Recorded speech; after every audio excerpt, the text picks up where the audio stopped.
Okay, I'd like to call you to attention. So my name is Ann Collier-Freed. I'm the president-elect for this society and I'm going to be asking to have Lena Tays, and she's going to give us a prayer. Let's bow our heads for prayer. Thank you, Lord, for gathering us here this evening. It's been a long time. It's been a long year and a half, 2 years maybe. We're thankful that we can be here in person. We're thankful that we can be here, share ideas, learn from each other. And we need you every single day. We need you tonight. We need you tomorrow. We need you to be with us. We need your spirit to dwell in our hearts and in our minds.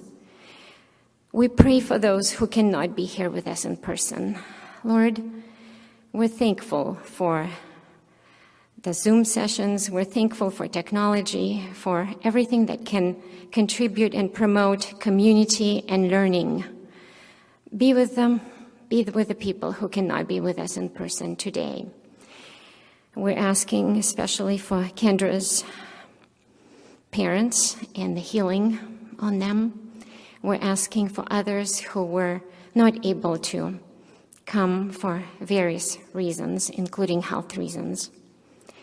We're asking your blessings on those of us who are here today and tomorrow and the day after and later. Lord, bless all of us and anoint us with your Spirit. Give us all the clarity of thought, the clarity of speech, and the clarity in our communication with each other.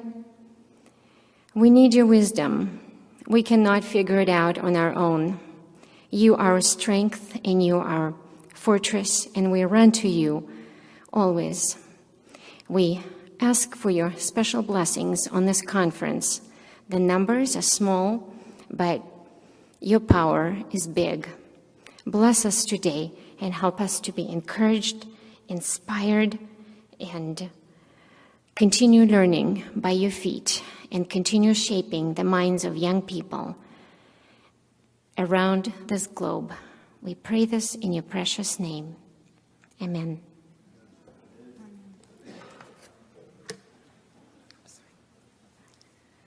Thank you, Lena. And I wanted to just mention that she teaches New Testament and Greek at Union College.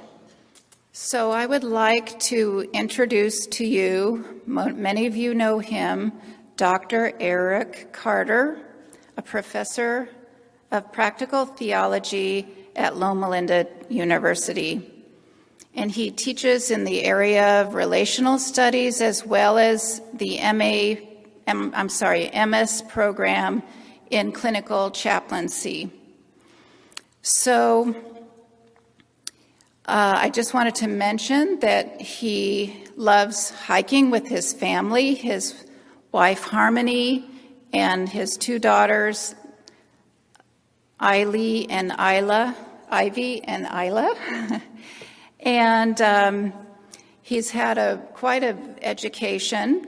He did theology at Southern University, and he went on to do pastoral work in Louisville, where he earned a D-Min. And then he went on to do a PhD in Claremont in practical theology, and he is a pastoral counselor as well with an MFT preparation. So he's going to bring us some of his wisdom and his, I'm really looking forward to this. So it's going to be a great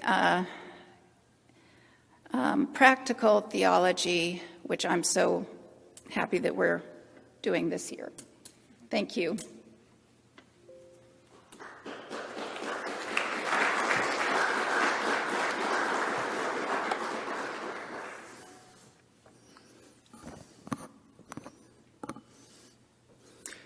Well, thank you for that introduction. I also would like to welcome you to this year's Adventist Society for Religious Studies annual meeting here in San Antonio, Texas. More will be said about the theme for this year's gathering and its significance in a moment, but suffice to say you are in for a real treat, as we've garnered the best and brightest within Adventism to tackle what is perhaps the pressing concern of our day, the ecological crisis. And with respect to our gathering, its connection to Seventh-day Adventist Christian theology and practice. But allow me to just say a few words about my tenure of service with ASRS. It's been a true honor and privilege for me to serve ASRS in various roles over the past 5 years. For the first 2 years of those 5, I was the communications director for the Society, and in that role I sought to design a website and add the option of paying your annual dues online, so forth. And I'm proud of the work that we've done to this end, and I believe that these updates have enhanced our communication abilities. Then 3 years ago, I was elected to be the 2021 president of the Society. And as many of you know, this is a 3-year term.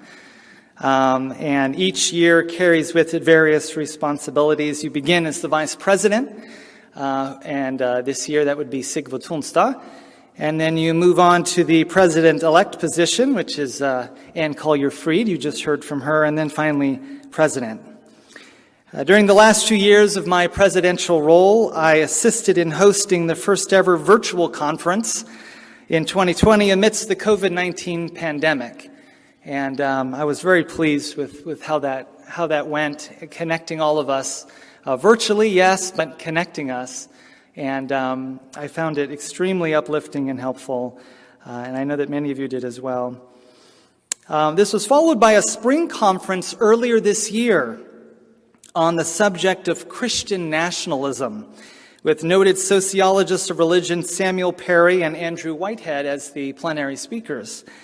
This conference was streamlined online and via Facebook with thousands of viewers, and was the result of an unprecedented collaboration between many, many societies and organizations within the church, one of which must not be forgotten is the North American Division, which really harnessed the power of their influence and network to be able to get pastors involved as well. And that's extremely important in our work as scholars, that we are scholar practitioners.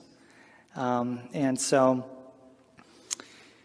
consequently, the conference has spurred further conversation and has served, I believe, as a welcome introduction to a growing concern within our ranks. Since my involvement with ASRS, I've also had the privilege of working with many incredible people, including former Society presidents Teresa Reeve, Olive Hemmings, Tarsi Lee, Denny Fortin, Matilda Fry. Other members of the leadership team have proven to be trusted collaborators and friends as well.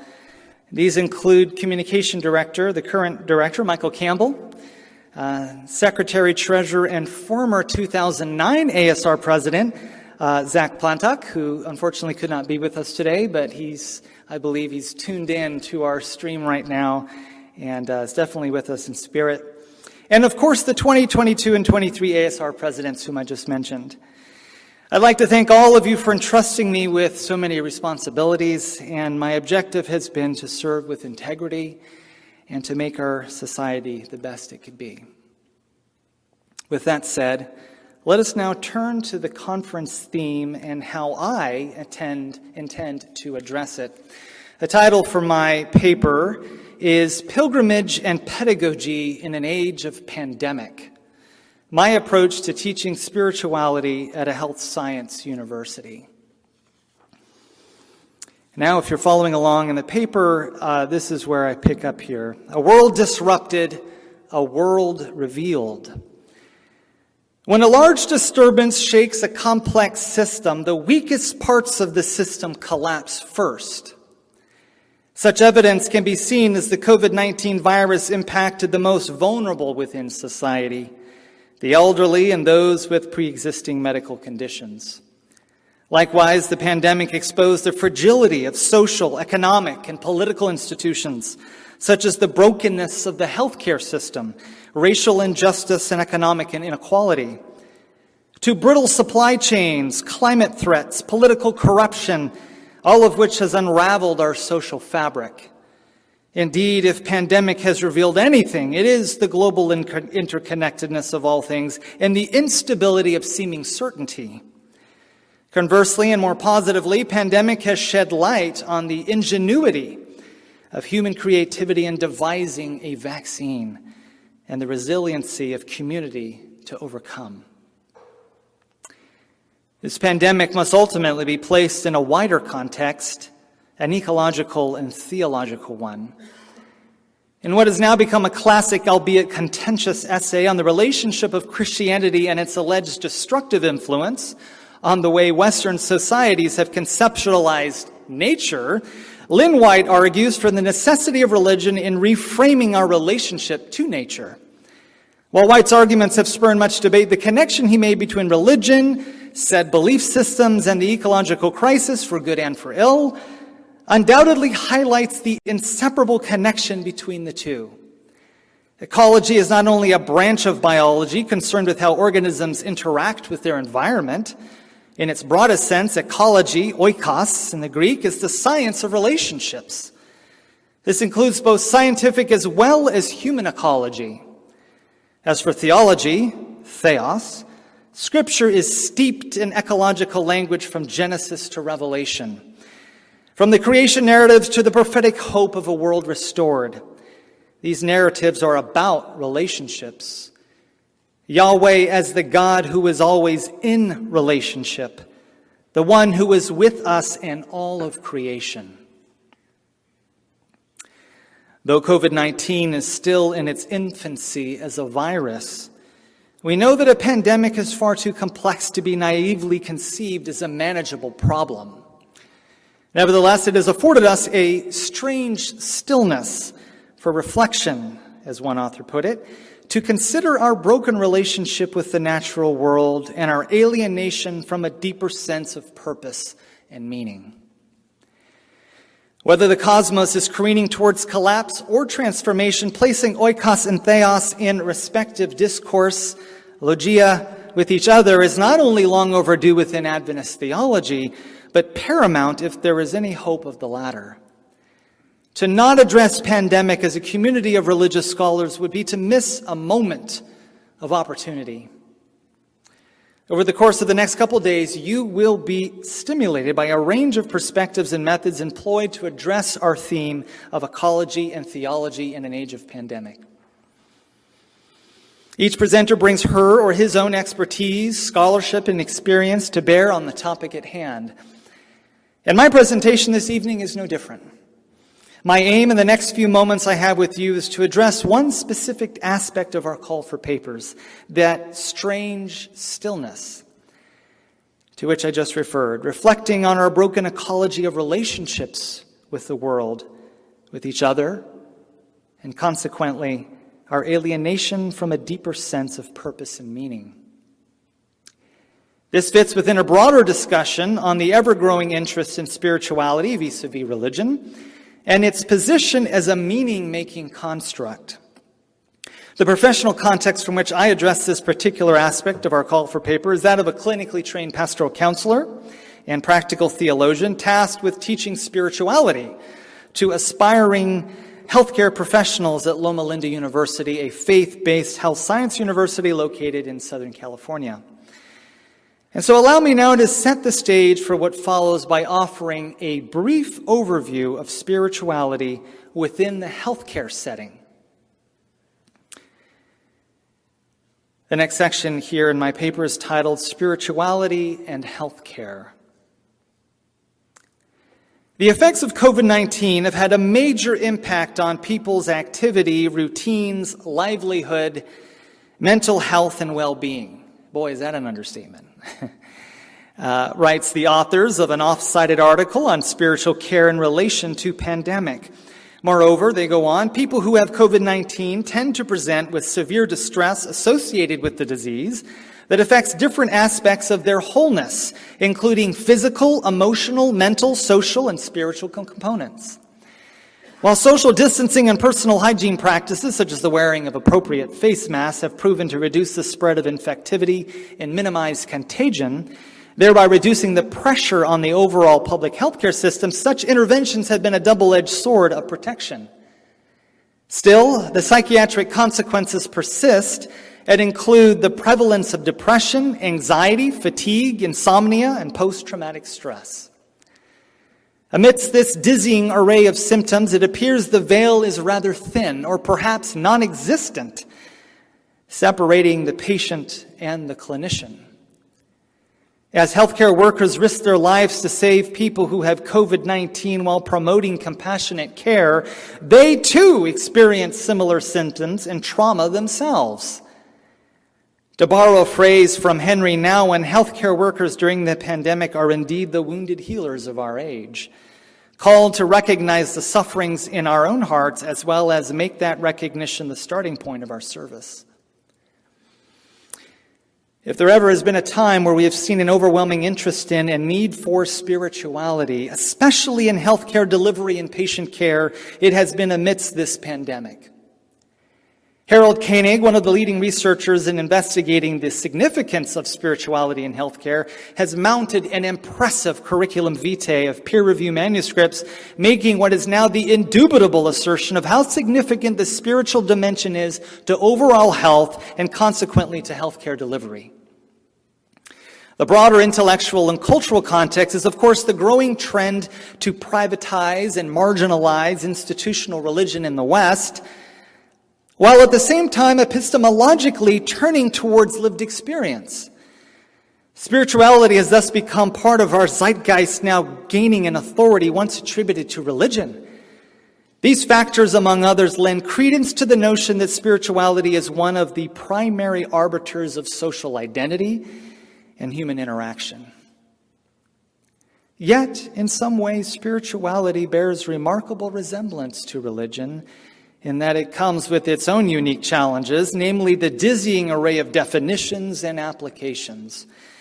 What exactly do we mean by spiritual, and what is spirituality? Across the swath of healthcare literature and practice, the terms spirituality and spiritual care have come to mean virtually everything from the esoteric and transpersonal to the pedestrian. In fact, one healthcare student of mine went so far as to liken her view of spirituality to a bowel movement on the toilet. I hesitated putting that in because that's probably all you're going to remember after this is said and done. But I think it's relevant to the issue that I'm trying to explain here. Any attempt to then pin down a definition to which all can agree or identify spirituality with a single essence or substance within people or the world seems to be an exercise in futility. To characterize spirituality as a highly controversial and contested concept is therefore an understatement of gross proportion. Critics of spirituality identify the polyformic uses of spirituality, among other concerns, as rendering the term and its cognates valueless and meaningless. The result is that in terms of healthcare delivery, spirituality should have no place, but rather should be replaced by more naturalistic and secular perspectives devoid of religion and or spirituality. Spirituality, argues these critics, is meaningless. Those seeking to counter such arguments resort to a variety of tactics, including the appeal to etymological purism. I think I've probably fallen into this one at one point. This is a view that espouses how a search for the original meaning of a term will resolve all confusion and get everyone on the same page. But the truth is that while words have a history, the nature of language is dynamic. It changes over time, is conditioned by circumstance, not to mention the socio-political dimensions of language. But just because a word is vague, contested, or has multiple definitions does not necessarily entail it lacks significance.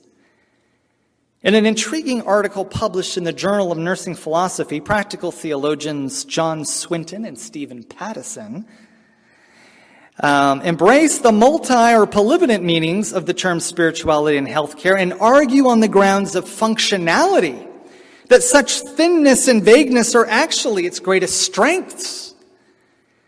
Multiple definitions, they write, may be indicative of the necessity and the flexibility of the term to meet particular needs that would otherwise go unmet. The appeal to spirituality functions contextually as a way of naming absences within healthcare as experienced particularly by those who are ill, disabled, or otherwise under duress. In a highly secularized healthcare context, that is spirituality, seeks to recapture those dimensions of the human person that were once expressed in religious language and that are not captured effectively by biomedical discourse, such as meaning, purpose, hope, connectedness, love, transcendence, and the list goes on. It is important to note that such experiences and qualities of human existence do not actually describe what spirituality is as an identifiable discrete entity. Rather, they are descriptive of a multifaceted human quest, engaged in for the purpose of gaining a sense of well-being and take on particular significance in times of ill health. And all of us will experience ill health at some point in our lives. And I believe John Swinton, who is a practical theologian, has written texts on the theology of disability, would argue that all of us will be disabled at some point in our life as well, thus challenging our views of normativity. In this respect, as spirituality and healthcare is to be viewed as a quest human beings engage particularly in times of ill health, then it would appear the experience of sickness or disability can potentially lead to wholeness and healing, as such experiences often mark the beginning of a spiritual quest or journey.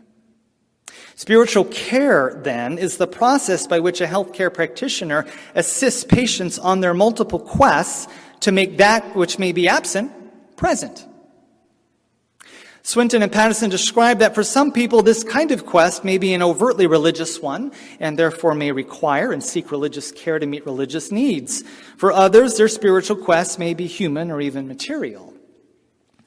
In what follows, I would like to build on this description of spirituality as quest, what it takes to offer spiritual care, and apply it to my own context as a professor attempting to inhabit what I would refer to as a liminal space between religion and spirituality at Loma Linda University, the only Protestant faith-based health science university in America that requires religion courses for all of its 100-plus undergraduate, graduate, and post-baccalaureate programs.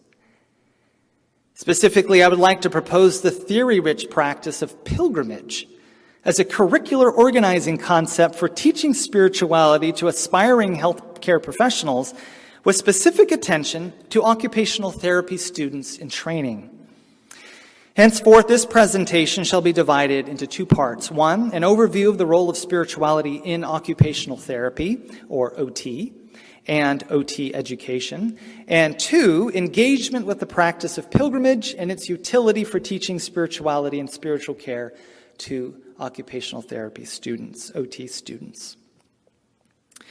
This is one of the hallmarks of practical theology, of doing practical theology. Practical theology is extremely theoretical, but it's also rooted in data, in empirical research, in case studies, in context. And so this is what I'm attempting to do here by grounding this in the actual practice of teaching with a specific group of people, the occupational therapist. So in the title of my next section in the paper here is Spirituality in Occupational Therapy Practice and Education. Of the many religion courses I teach for the various health science programs at Loma Linda University, my course RELR 536, Spirituality and Everyday Life, a course taught for the Master of Occupational Therapy program, is among my most popular. But I must confess, before taking this course on, I knew virtually nothing about occupational therapy, who they are, what they do, and the unique role that they play in healthcare delivery. I would venture to say that many of you probably are in that same boat. And so wanting to be student-centered in my course learning objectives, I had to overcome this huge, steep learning curve. I consulted, therefore, with faculty colleagues in the MOT program, as well as the few OT students I had met on campus and a few that I knew attended my local church. I spoke with occupational therapists in the community, and I started to familiarize myself with a prodigious amount of literature regarding spirituality and occupational therapy. I just pause right here to insert that it's quite challenging to teach 100 plus programs, all with their own unique character and culture and often different objectives and scope of practice at a health science university, and bringing religion and ethics and spirituality to bear on those different programs to make them as relevant and practical and meaningful as possible. And so one way to do that, obviously, is to familiarize yourself with these different programs. And so I haven't taught 100 programs, but I have quite a number that I've been teaching, doing my teaching load, and so I dive into trying to understand these various scopes of practice and the literature. I get into the journals, and I'll tell you there are some healthcare fields that have practically no research whatsoever with respect to religion or spirituality. I won't take time to name some of them, but I will say this, that with occupational therapy, it's a huge corpus of material. It's unbelievable how much is actually out there, having, comparatively speaking to some of these other programs. So what I'd like to do, what I'd like to pass on here to you is what I've learned by way of a brief overview of the field of occupational therapy, its domain, and the process of occupational therapy practice. So according to the official document of the American Occupational Therapy Association, this text is called the Occupational Therapy Practice Framework, Domain and Process, otherwise known as the framework. Occupational therapy is defined in this way, and I quote, "The therapeutic use of everyday life activities," everyday life activities, which are referred to as occupations. Occupations are everyday life activities. With individuals or groups for the purpose of enhancing or enabling participation in the role, in habits, in routines, in home, school, workplace, community, and other settings. Occupational therapy practitioners use their knowledge of the transactional relationship among the person, his or her engagement in valuable occupations, which we've defined as the everyday life activities, and the context to design an occupation-based intervention plan that facilitates change or growth in client factors, which include body functions, body structures, values, beliefs, spirituality, and skills, motor, process, and social interaction needed for successful participation. If you're not following along, that's just kind of gobbledygoo. That's a lot of stuff there, and I'm going to unpack that here in a moment. But it's easy to overlook some things here. It's easy to overlook or take for granted the significance of the occupational therapist, because their scope of work is focused on the seemingly mundane aspects of life, the everyday. We often do not realize how important an occupational therapy is for the simple reason that we give little attention to that which we do naturally, habitually, and without thinking. Yet the vast majority of our years on this life, in this planet, is comprised of such things as sleeping, trying to get to sleep, working, commuting, sitting, looking at a screen, preparing and making food, cleaning up the food, putting it in the dishwasher, eating, exercising, using the toilet, there it is again, tending to household chores, and so on. It is precisely in the performance of these daily activities by patients that occupational therapists locate their domain of practice. Where's theology in the midst of this? How many tombs have been written about this, that, and the other, but has absolutely nothing to do with your everyday life? This is the question as a pastoral counselor, as a spiritual director, that I'm asked by my clients. Where is God in the midst of this stuff? Where is God in the midst of my everyday life? Well, this is where the occupational therapist enters in. One of the keys to understanding the philosophical underpinnings of the OT lies in an explication of the phrase transactional relationship. As in, occupational therapy practitioners use their knowledge of the transactional relationship among the person to design occupation-based intervention plans that facilitate change or growth. This phrase represents a holistic view of the human person that OTs bring to their practice. Put in another way, and I'm quoting again here from the framework, a core philosophical assumption of the profession, therefore, is that by virtue of our biological endowment, people of all ages, abilities, require occupation to grow and thrive. That is the engagement with these everyday activities of life. In pursuing occupation, humans express the totality of their being, a mind-body-spirit union. Because human existence could not otherwise be, humankind is, in essence, occupational by nature. By recognizing the import of the transactional mind-body-spirit relationship as the client participates in daily activities, OTs use occupations as both the means and the ends of interventions. This knowledge sets occupational therapy apart as a distinct and valuable service for which a focus on the whole is considered stronger than a focus on isolated aspects of human function. With respect to process, OT bears much resemblance to other healthcare professions in terms of evaluating, intervening, targeting intervention outcomes. However, only occupational therapy practitioners focus on the use of occupations to promote health, well-being, and participation in life. This holistic perspective represents a significant departure from the traditional empiricist medical model of healthcare and has been one of the hallmarks of this field since its inception in the early 1900s. Another important term in the definition that I mentioned just before regarding OT is the significance of spirituality. They actually use this language in their profession.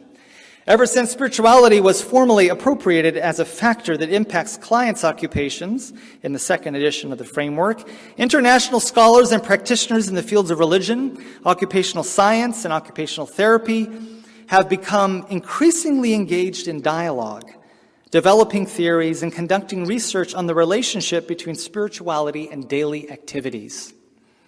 The daily activities that occupy people's time and space constitute the nexus of meaning-making for clients who are otherwise permanently disabled and or in need of rehabilitation. Spirituality for the OT is thus connected to a patient's ability to create and experience meaning through daily activities or occupations. With the holistic philosophy of care inherent within the field, it would seem any discussions about spirituality would find unparalleled resonance among OT theorists. However, such an assumption would be misplaced, for the complexity and confusion around the terms spiritual and spirituality are also extant within OT literature. Since the 1990s, when OT theorists such as Egan and Delott, Vargo and Urbanowski, and Loretta de Rosario began to examine the significance of spirituality in earnest, these concepts have since gone through an evolution, but were originally focused on how OT practitioners' beliefs, attitudes, and opinions about spirituality could inform the field. What was lacking were the unheard voice of patients and how spirituality should relate to clinical practice.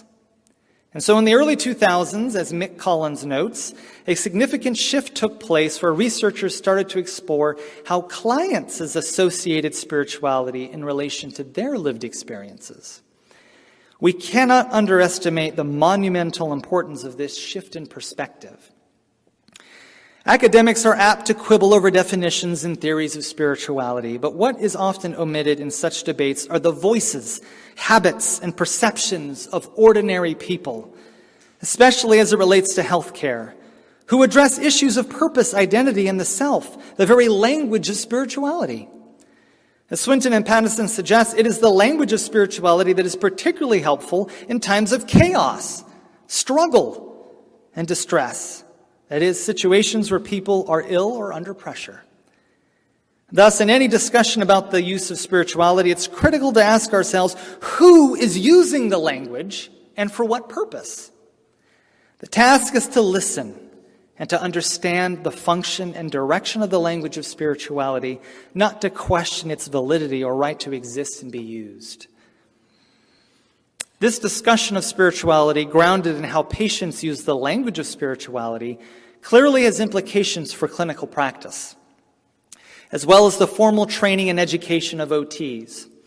The problem is, despite the holistic orientation of which spirituality plays a significant part, not to mention the historical, theoretical, and personal evidence suggesting the importance of infusing spirituality into practice, American occupational therapists are not incorporating spirituality into treatment, according to an article by Kara Belcom. In the Journal of Occupational Therapy and Mental Health, Douglas Morris cites no less than 40 studies to demonstrate how there is a major gap between theory and practice as it relates to the construct of spirituality. Dare I say that's the case in our seminaries as well. But I digress. Findings from these studies reveal how many OTs believe they possess inadequate skills to address spiritual matters with clients and fearful of imposing their own personal beliefs onto patients, do not fully understand the connection of spirituality to occupation, and report how their formal OT curricula did not prepare them to address the spiritual needs of their patients through the therapeutic modality of occupation, especially in times of crisis. Failure to address this theory-practice gap in OT not only undermines its holistic orientation, but could lead OTs to being out of compliance with the written accreditation standards for spiritual care as mandated by JCAHO.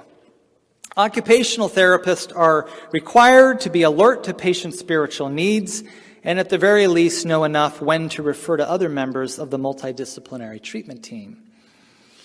As an educator at Loma Linda University, I feel the weight of responsibility to help bridge this theory-practice gap. Fortunately, numerous studies investigating perceptions of spirituality and spiritual care in OT practice exist. So it's therefore possible to identify multiple curricula areas to address in erecting a learner-centered curriculum. Through education, OTs may better understand the dynamics and language of spirituality in order to operationalize it in practice and make the connection with occupation as a therapeutic modality. To do so will necessitate personal engagement with spirituality and how that relates to one's everyday life and experiences of disease, loss, and/or disability. Through education, therapists can become familiar with the use of spiritual assessment tools to use in the profession. Taken together, both the theoretical and practical engagement of spirituality will undoubtedly contribute to a more complete understanding of the AOTA's position on spirituality as a clinical construct. So based on these recommendations for revision in OT education, I have sought to construct a course in concert with Swinton and Patterson's functional use of spirituality as quest, utilized by healthcare patients in times of crisis and loss. I believe this opens the door for the rich and enduring practice of pilgrimage as an extremely useful resource for constructing a learner-centered curriculum.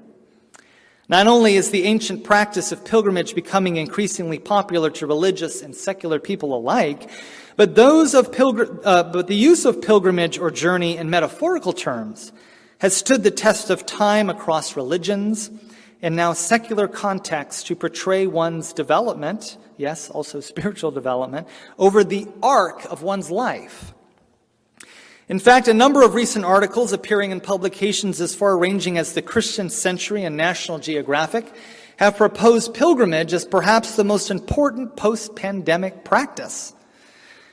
In the following section of this presentation, I would like to elaborate on what I mean by pilgrimage, by offering a brief overview, then in the final section move to its profitability in teaching spirituality to healthcare students in general and OT students in particular. So the next section here is titled The Enduring Relevance of Pilgrimage. For Protestant Christians, pilgrimage, the practice of one who perseveres on an arduous journey to a sacred place, rests largely in the shadow of the magisterial reformers' condemnation of how this practice was abused by the church in the Middle Ages. Leading the charge was Augustinian friar Martin Luther. Church historians Richard Kuykefer and Graham Tomlin list several reasons for Luther's strong opposition, such as pilgrimage sites were often enmeshed with financial corruption. Pilgrimages encouraged escapism from the true duties of the Christian life. Boy, you can really hear Luther right through that, can't you? Pilgrimage destinations were a distraction from the places where God could be found locally, namely one's parish. Concerning the latter, Luther penned these words, "For if Christ is sitting at the right hand of his Father, why then should we seek him in Rome? You will not find God there, you will find the devil. For God will not let himself be found in a place of our own choice and choosing." Despite their theological disagreements, John Calvin and other reformers shared this point of contention with Luther, though Calvin's primary objection was the cult of the saints, the belief that relics of saints possessed supernatural power and served as a point of contact between divine and human worlds. Notwithstanding the abiding intellectual influence of luminaries like Luther and Calvin, modern-day pilgrimage is undergoing its own reformation. As a practice that belongs to the whole church, not to mention a variety of world religious traditions, those across the spectrum of Christianity are reclaiming this ancient biblical discipline as a 21st century pilgrim. This is exemplified by one of the most prolific New Testament scholars today, N.T. Wright, who has taken up the subject of pilgrimage and applied his own stamp of approval, if you will. At one point in Wright's life, however, he writes, "I no more contemplated going on pilgrimage than I would have considered kissing the Pope's ring." But his thinking was radically changed based on an experience he had on his first visit to the Church of the Holy Sepulchre in Jerusalem. In that moment, he realized, quote, he had become a pilgrim, end quote. Such is the sentiment of many people today as they depart by the millions on pilgrimages to the Holy Land, Rome, Santiago de Compostela, and numerous other sacred places around the world. Of Western Europe's 6,000 plus pilgrimage sites, approximately 100 million people visit each year, 60 to 70% of whom are religiously motivated. Now, you might think that that's hyperbole. It is not. If you've ever actually walked a pilgrimage to some of these places, and I have walked to these places, all of these places I actually just mentioned, I've been on an actual pilgrimage, walking hundreds of miles. There are thousands of people that are walking these paths, especially as you approach closer and closer to Rome or Santiago de Compostela or some of these places, because you can get a testimonium, but you have to walk X number of kilometers. So some people just jump in, sort of cherry pick at the last minute, and then they walk like the last 100 kilometers. But this is not hyperbole, folks. It is incredible how many people are doing this. What was once thought, especially among Protestant Christians, as an ancient medieval exercise tethered to a system of salvation by works, is now being incorporated as a meaningful spiritual discipline across denominational lines. And this says nothing about Muslim, Buddhist, and Hindu pilgrims or so-called secular pilgrims, all of whom also embark on pilgrimages by the millions each year. Moreover, beyond the rich and theory-laden religious concept of pilgrimage, the literal physical practice of walking with spiritual intent to what one deems a sacred place may just be a significant antidote to lockdowns in post-pandemic world. What better way to reconnect with the world, with people, than putting one foot in front of the other, immersed in God's good creation? After several days walking, writes Carrie Walker in National Geographic, when the mind calms, you observe your surroundings more keenly, seeing simple things like rocks, flowers, birds, as if for the first time. The outer journey from place to place becomes an inner journey from head to heart. As interesting as the history and theology of pilgrimage may be, like many religious and/or spiritual practices, it's not an intellectual activity so much as an experiential one. Thus, assuming the viability of contemporary pilgrimage, how does one practice it? What happens when one is on pilgrimage? Well, based on the work of French anthropologist Arnold van Gennep and his study of the rituals and rites of passage from childhood to adulthood, 3 general phases of pilgrimage emerge: separation, transition, and incorporation. These 3 categories constitute the basis for Victor and Edith Turner's classic study on pilgrimage and their revolutionary concepts of liminality, the experience of being in between worlds, and communitas, the experience of oneness by pilgrims in shared rituals. The first stage of pilgrimage, separation, is about exchanging the familiar for the unfamiliar. It's about leaving home.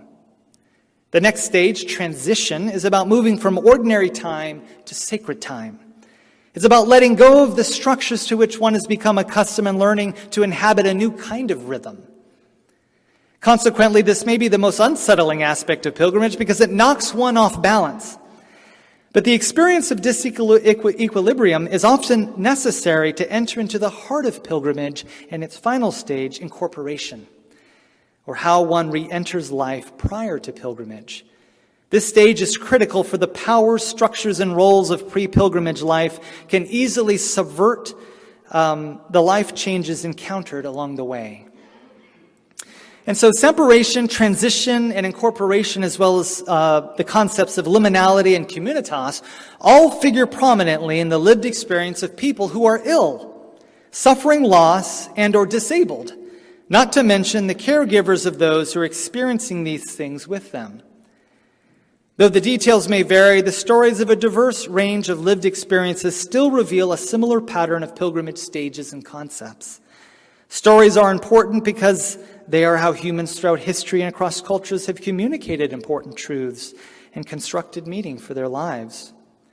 Recognizing and respecting these pilgrimage narratives, therefore, are central to the delivery of healthcare, for they represent patients' and caregivers' quests of spirituality. For these reasons, pilgrimage amplifies our understanding of the functional, performative, and expressive language used to relieve absences in current healthcare delivery. Pilgrimage offers a framework for OTs to understand and apply spiritual constructs in clinical practice. It also serves as a way to teach spirituality and spiritual care at a health science university in general, and OT students in particular. And now my final section here, teaching spirituality to occupational therapy students, a pedagogical proposal.